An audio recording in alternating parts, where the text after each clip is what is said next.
Assalamualaikum everyone. Alhamdulillah for another day. Today I'm going again to make another recipe, Filipino bread, or we call it in Tagalog, pandesal. So these are all the ingredients: 2 cups all-purpose flour or first class, 1 cup of evaporated milk, and 4 tablespoons of homemade melted butter. And I will use half cup of water, 1 teaspoon of yeast, pinch of salt, and 3 pieces breadcrumbs. Ito yung ginamit kong breadcrumbs, dinikdik ko ito. And then half cup of sugar. You can use also brown sugar. But I don't have brown sugar, so I use white sugar. I diluted evaporated milk with yeast and sugar so it will become melted. So this is warm milk. So now I will put this one here.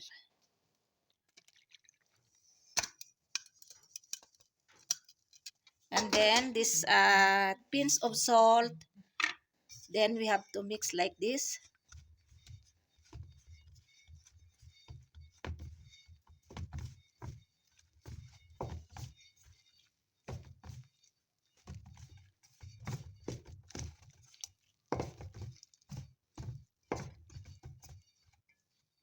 And then this butter. We have to put this butter.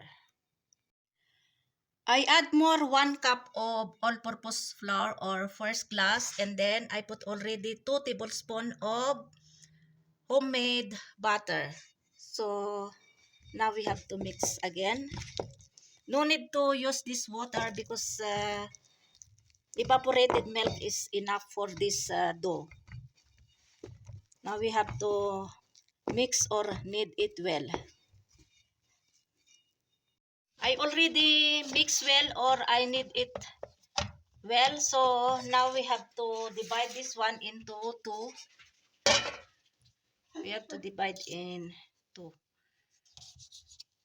And then we have to roll this one.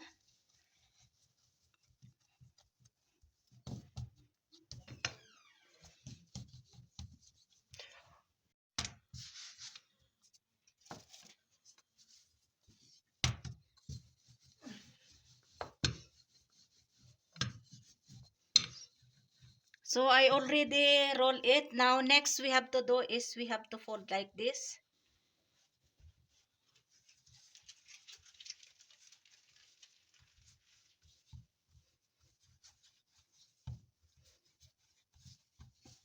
And then we have to put butter here, apply butter.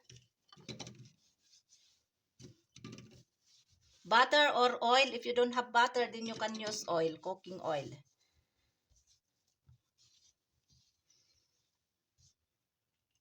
I already rub butter, homemade butter here. Next we have to do is we have to roll this breadcrumbs.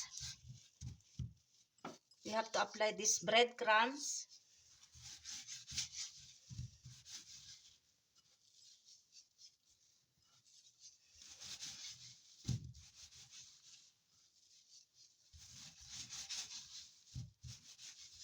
And now we have to cut this one. We have to cut in small size. It's like pandesal size. Now we have to cut like this. Because pandesal is small size.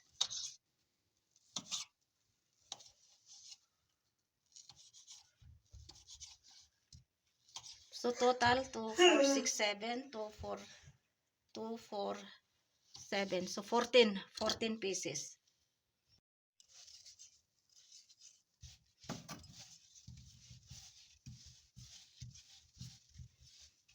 Now next we have to do like this. Like size of pandesal. And then we have to put here.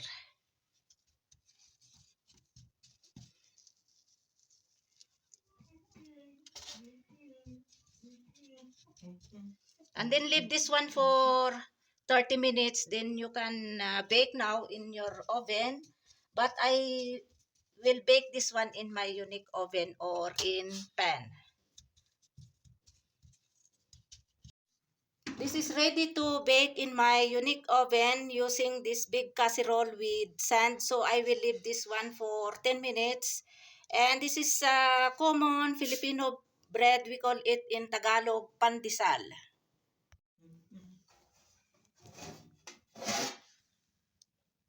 Sand is already hot or already preheated. So I will put now this bread, pandesal. And then we have to cover it. And then we'll check after 15 to 20 minutes.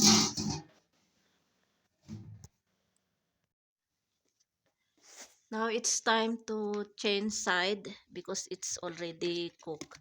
Now we have to cook again for another 15 minutes.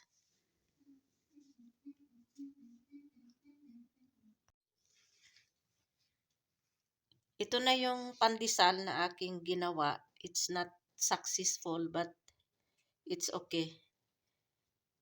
Pang ano lang ito, pang kain lang. 17 pieces yung aking ginawa. Ilang piraso na lang ito. 10 pieces kasi pinang pinang tea, tsaa. So ako naman ay black coffee kasi anong tawag dito?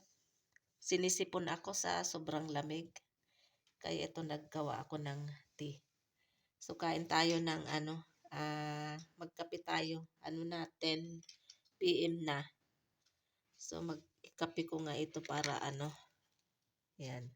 Isaw-saw ko ganyan.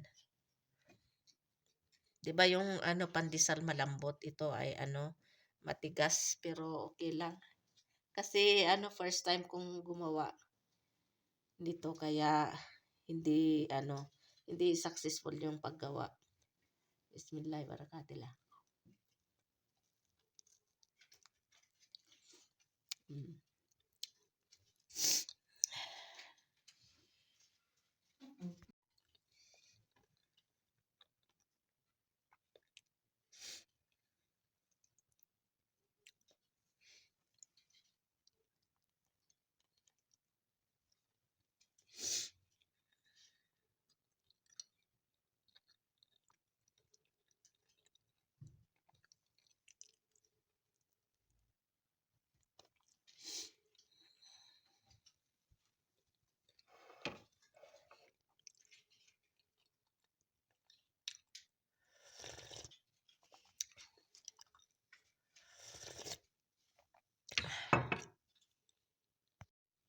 Nakaubos ako ng 2, meron pang natira na 8 pieces.